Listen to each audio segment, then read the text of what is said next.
Derrick Henry absolutely bullied the Cincinnati Bengals, and the Tennessee Titans won 20-7-3. We're going to break it all down on a Week 4 edition of the Locked On Titans postcast. Let's get it. You are Locked On Titans, your daily Tennessee Titans podcast, part of the Locked On Podcast Network, your team every day.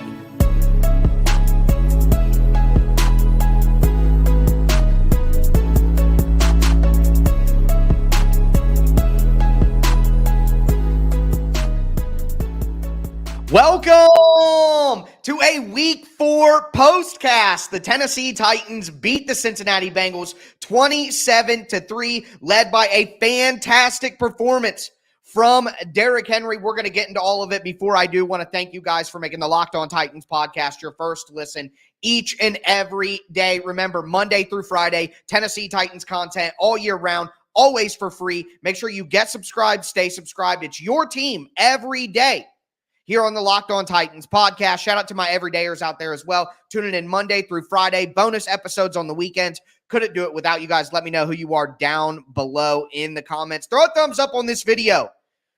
The show's always free. All I ask for in return is the press of a button. But the Tennessee Titans won, baby. And not only that, but they beat the Cincinnati Bengals. All right, for the Tennessee Titans to be sitting at 1-2 after one of the most embarrassing losses in Mike Vrabel's tenure as coach in Week 3, and to come into this game and not only win in the way that they did, but do it against the Bengals.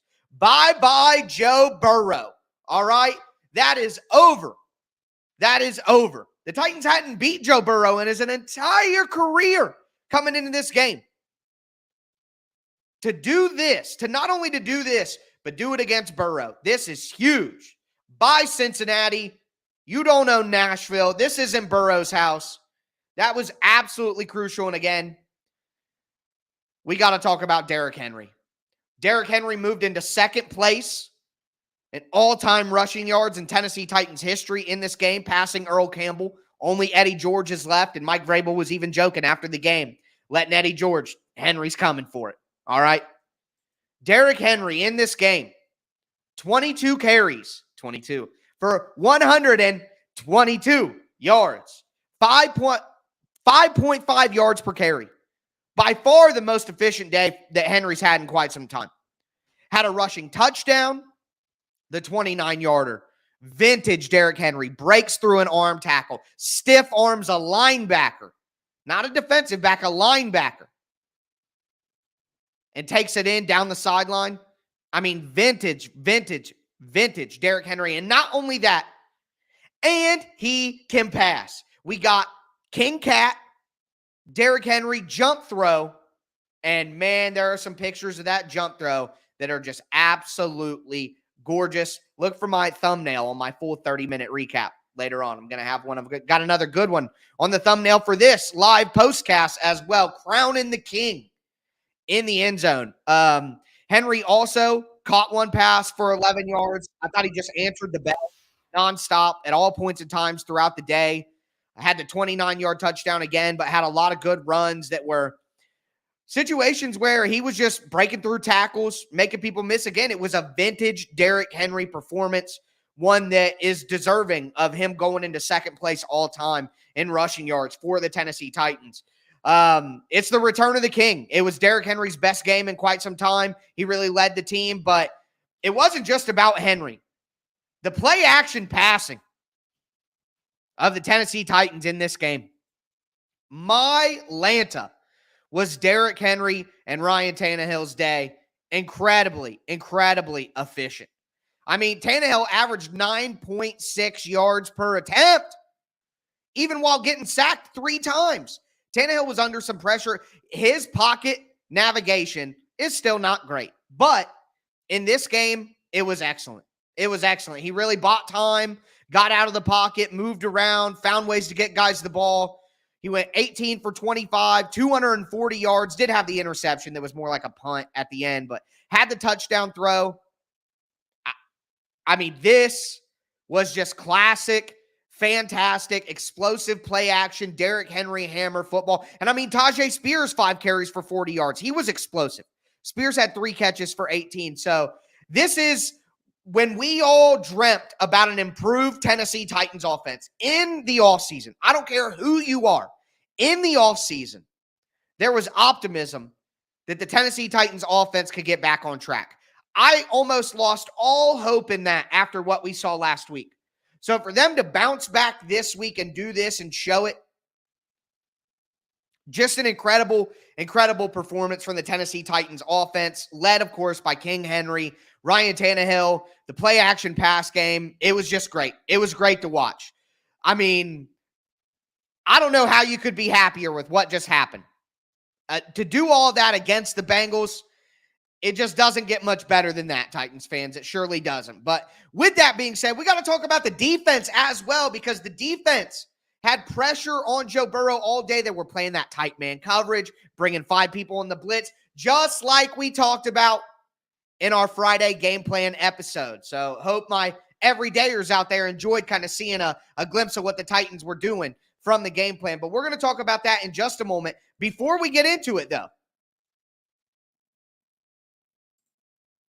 do want to let you guys know that today's postcast is brought to you by LinkedIn Jobs. These days, every new potential hire can feel like a high-stakes wager for your small business. You want to be 100% certain that you have access to the best qualified candidates available. That's why you have to check out LinkedIn Jobs. LinkedIn Jobs helps you find the right people for your team faster and for free. All you got to do is post your job for free on LinkedIn Jobs, then add your job in the purple hashtag hiring frame to your LinkedIn profile. They're going to spread the word that you're hiring. They have a ton of simple tools like screening questions. It's why small businesses rate LinkedIn Jobs #1 in delivering quality hires versus leading competitors. LinkedIn Jobs helps you find the qualified candidates you want to talk to faster. Post your job for free at linkedin.com/LockedOnNFL. That's linkedin.com/LockedOnNFL to post your job for free. Terms and conditions do apply. Also want to let you guys know that today's episode is brought to you by FanDuel Sportsbook.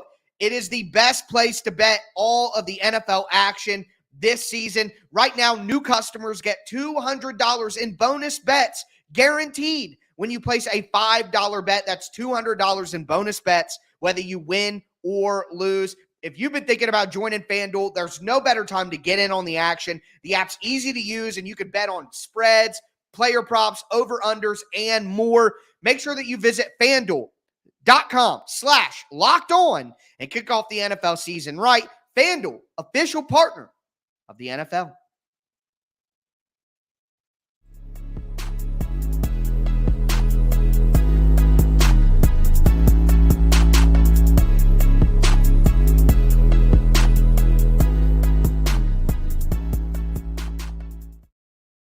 Titans fans, the Tennessee Titans destroy the Cincinnati Bengals 27-3, an utterly dominant performance by the Tennessee Titans, again, led by Derrick Henry. An incredible performance, over 130 total yards, 2 total touchdowns. He can catch, he can run, he can throw. It was a time machine game. For me personally, seeing the play action pass game being explosive, seeing Derrick Henry be explosive. I mean, it felt like the best Tennessee Titans offense I had seen since A.J. Brown was traded. That's what it felt like. So a great thing to see from the Titans there. But on the defensive side of the ball, the Titans held Joe Burrow to 165 passing yards, 5.5 yards per attempt. Again, we just talked about Tannehill, 9.6 yards per attempt. Joe Burrow, 5.5 yards per attempt. That's terrible. Sacked Burrow 3 times for negative 26 yards.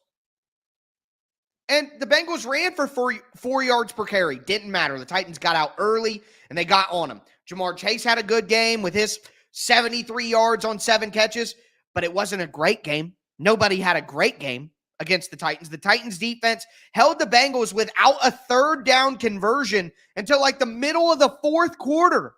Completely smothered the Bengals. We saw the strip sack from Travis Gibson. Welcome to the party. I mean, Azeez Al-Shire was everywhere in this game. And of course, the guys up front, Jeffrey Simmons had the sack, had a tackle for loss, pressure all day long, really making it tough on the Bengals offensive line. I mean, this is what the Tennessee Titans defense is supposed to be. This is what they're supposed to be. The offense is explosive, the Titans scored 21 points in the second quarter, and the defense was just giving the ball back to them constantly. Absolutely fantastic stuff from the Titans. Burrow lost the fumble.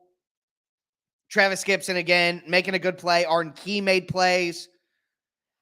I don't know what else to say. This is what the Tennessee Titans defense was supposed to be about.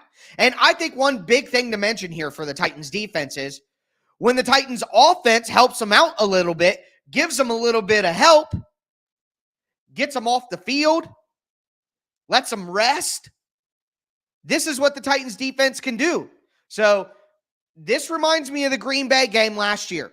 It's what it reminds me of. The Green Bay game last year. The Titans cannot stop now. They have a very, very, very important game against the Indianapolis Colts in Week 5.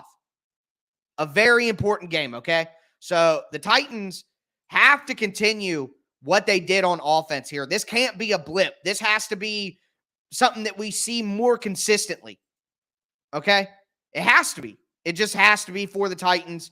It's what they got to do, but with that being said, that's going to do it for my postcast here.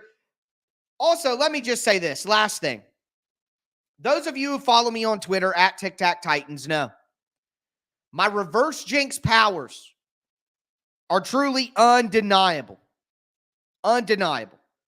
So you're all welcome for me just feeling so confident that the Titans would lose this game.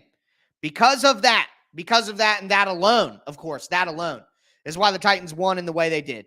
My ability to reverse jinx this team to greatness is unmatched by any Titans content creator there is. It's unmatched. So you're all welcome. I appreciate it. Remember, tonight, last few weeks I've been posting around 8 p.m. Eastern time, but I'm going to have a full 30-minute recap of this game, of this win. Tighten up and tighten down. Let me know your tighten up and tighten downs down in the chat right now to get ready. But I'll see you all later on tonight as I give my full 30-minute recap of this game. Offense, defense, tighten up, tighten down. Can't wait to talk about it all. Going forward, Tic Tac Tuesday, where we break down the film. What's Next Wednesday, where we take a look at the matchup ahead against the Colts. Crossover Thursday for some information behind enemy lines. And then Game Plan Friday, we'll be right back. So make sure that you get subscribed, stay subscribed to the Locked On Titans podcast, where it's your team every day. That's going to do it for me, though. I love a victory postcast. A lot better than what we had last week. So tighten up down in the chat. That's going to do it. Take care, everybody.